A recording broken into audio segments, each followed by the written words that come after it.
This is TOS Television, your digital-first Pan-African news network, and this is Africa Now. U.S. Secretary of State Antony Blinken on Thursday said that Washington's involvement in the infrastructure in Africa was not about China but genuinely intended to improve the standard of infrastructure without countries becoming burdened by debt. Developed countries in the G7 would invest in Africa as part of the so-called Build Back Better World program, he added. Antony Blinken, as part of his tour of Africa, met Nigerian President Muhammadu Buhari in the presidential palace in Abuja on Thursday. Issues including human rights, democracy and security, as well as climate change, dominated their discussion. Security forces in Uganda shot dead a Muslim cleric accused of working with an armed group linked to Tuesday's suicide bombings in the capital, Kampala. Officials say Sheikh Mohammed Abbas Kirevu, killed just outside Kampala, had recruited for cells run by rebel group, the Allied Democratic Forces. A manhunt is underway for another cleric, Sheikh Suleiman in Subuga, who is allegedly behind the training, radicalization and supply of materials to make improvised explosive devices to militants linked to the ADF.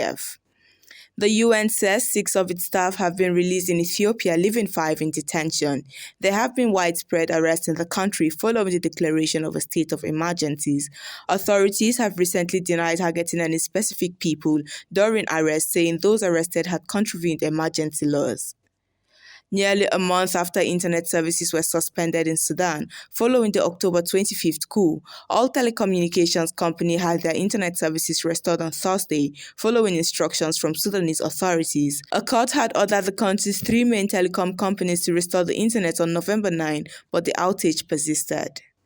This is your digital-first Pan-African news network, TOS Television. You're watching Africa Now, business and more coming your way after the break. Do stay tuned.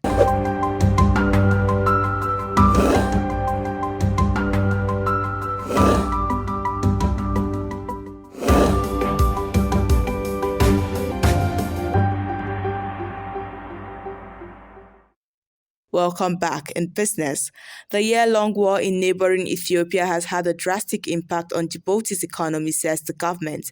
Djibouti's finance minister said that due to the conflict, trade had reduced to about 20% of what it was, and the country had lost about $1.7 billion. Remittances from Egyptians working abroad rose to $2.7 billion in August, compared to $2.4 billion in the same month last year, the central bank disclosed on Thursday.